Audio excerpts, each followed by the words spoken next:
Hi, boys and girls. I wanted to pick up in the doll people where we left off on page 55. And there we go. You can just see the box for the Fun Craft Dream House over there off to the side. So let's go ahead and jump in right there. And it says, "Goodness, no," cried Uncle Doll. "We couldn't do that. What would the Palmers think?" "The Palmers," repeated Dad Funcraft. "This is their house," said Annabelle. "And my family and I, live in Kate Palmer's room. Kate is 8. She takes care of our dollhouse. I think you're going to be Nora's dolls. Nora is Kate's little sister." Annabelle glanced at Bobby and Uncle Doll. She knew what they were thinking. It was just what Annabelle was thinking. These poor, poor Funcrafts. They have no idea what they're getting into. Nora's dolls. What a frightening thought. Why do you think they thought that would be frightening, to be Nora's dolls? Does Nora play nice with her dolls or rough with her dolls? Think about that for a second. Kind of rough, right? "I hope they're strong. I hope they like farm animals." Remember, Nora played Rancher Family with the dolls? The Palmer's grandfather clock chimed then, and Uncle Doll took Annabelle's arm. "It's time to start heading back. It may take us a while to climb up the stool."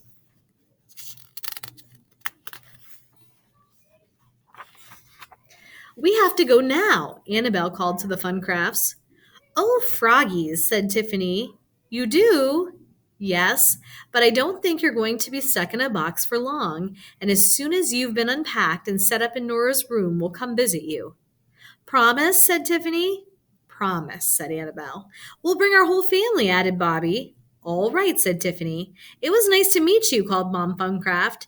It was nice meeting you," Annabelle replied politely. Then she and Bobby and Uncle Doll scooted out of the closet, through the sitting room, and down the dark hall to Kate's room. They hoisted themselves up the last step of the stool just as the clock chimed 4:30.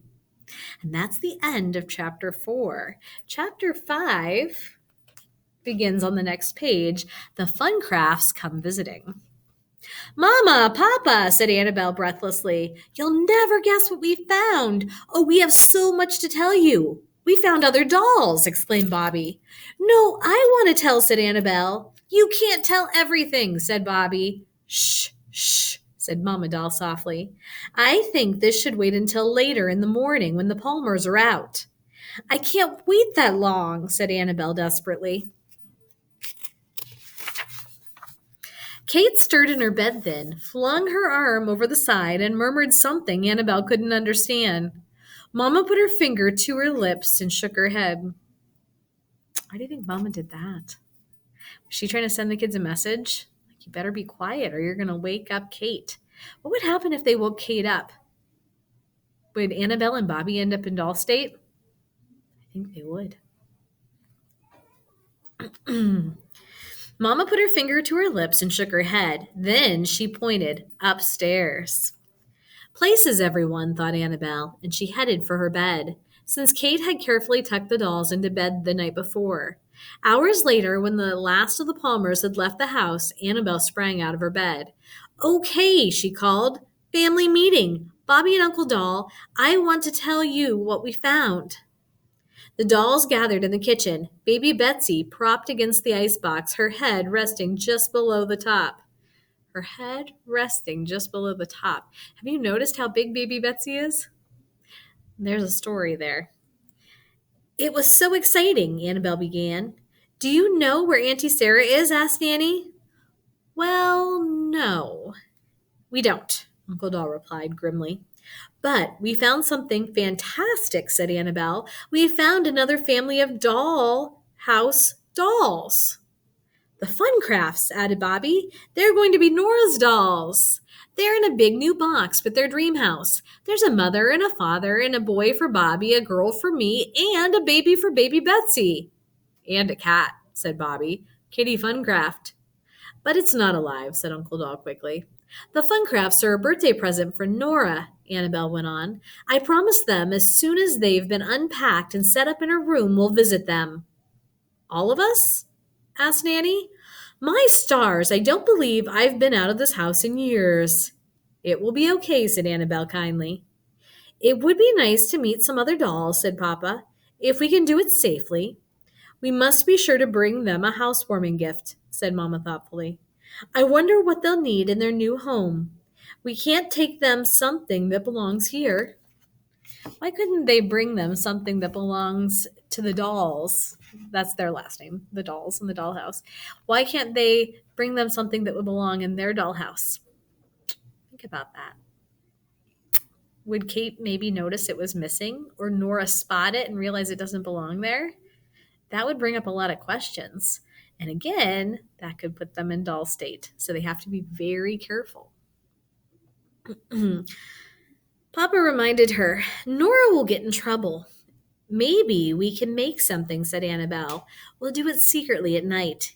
And so the long, long hours of waiting for Nora's birthday to arrive, for her gifts to be given to her, for the dream house to be unpacked and set up in her room, were filled by secret meetings about what to make for the fun crafts.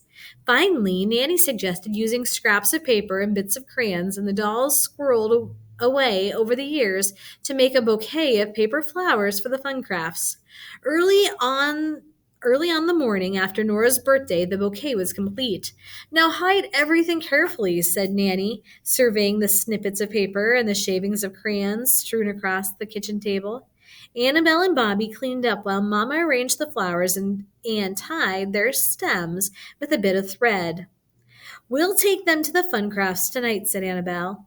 That evening, just minutes after Kate had closed her book and turned off her light, Annabelle thought she heard a noise from the doorway. The captain, she thought. Of all the nights for him to decide to prowl, the dolls would have to wait. Yo ho! Called a small voice from below the doll's house. Annabelle lay rigidly in her bed. She knew she shouldn't risk moving about yet. Yo ho! Called the voice again. Down here! Added another. Bobby, Annabelle dared whisper, I think the fun crafts are here. Hush, not a word, Nanny called softly from her room. But it was too late. Annabelle could hear the sound of feet scampering up the steps of the stool. We can't just ignore them, she said. Cautiously, Annabelle slipped out of her bed. She crossed her room and tiptoed down the stairs to the second floor. Somebody has to greet them, she said before Mama or Papa could scold her. They're already on the top step. They're very brave. Heavenly days, said Papa. Mama said nothing. Annabelle hurried to the first floor and stood at the bottom of the staircase. There, gathered on the top of the step, were 5 dolls. They were unlike any dolls Annabelle had ever seen. One of them stepped forward. Hi, I'm Tiffany, she said. Annabelle looked at the light brown face with dark brown hair topped by a pink bow. The head was poised on a pink and blue dress, and stick-thin legs emerged from a pair of wide blue shoes. The doll's arms were as skinny as her legs, and she seemed to be made entirely of plastic. Even her clothes. Hi, I'm Annabelle, Annabelle replied. She peered behind Tiffany. She saw 3 more dolls, all made of plastic. One was carrying a baby, which was just a small pink bundle. Bobby had crept down the stairs and was now standing beside Annabelle. I'm Bobby, he said. Mama and Papa aren't sure we should talk to you yet. Kate just went to sleep and... It's all right, Bobby, said Papa. He was... There's the fun crafts. Notice, did they look different than the dolls looked in the pictures from before? Yeah, the fun crafts are made of plastic, where the dolls are made of porcelain. Very different. Very different. Tiptoeing bravely down the stairs, followed by Mama, Uncle Doll, and Nanny, he held his hand out toward Mom and Dad Funcraft. Welcome, welcome, he said. Annabelle took a better look at Tiffany and saw that, in fact, everything about her was plastic. Plastic, plastic, plastic, down to the pink bow. And Annabelle suspected that the bow snapped on, just as the writing on the box had said. Annabelle stopped staring and remembered her manners.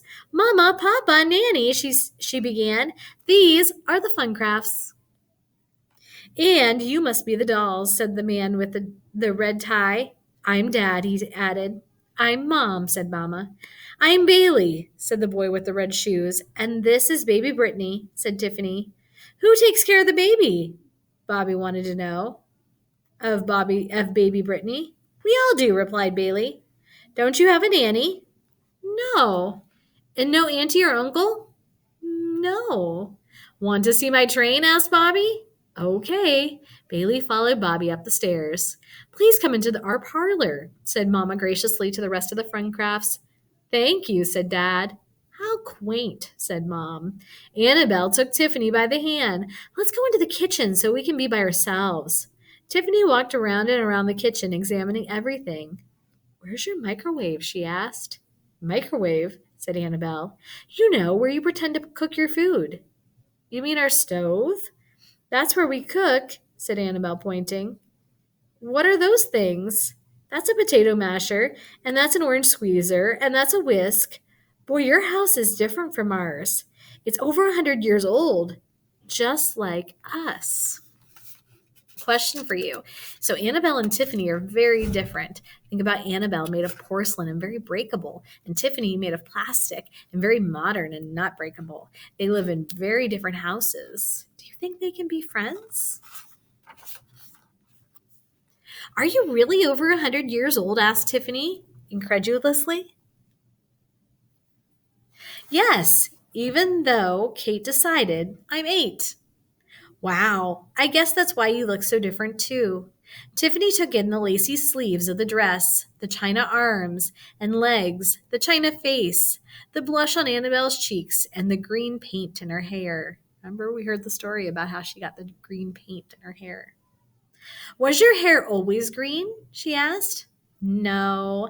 A long time ago, when Grandma Catherine was 6 years old, she decided to give me a new hair color.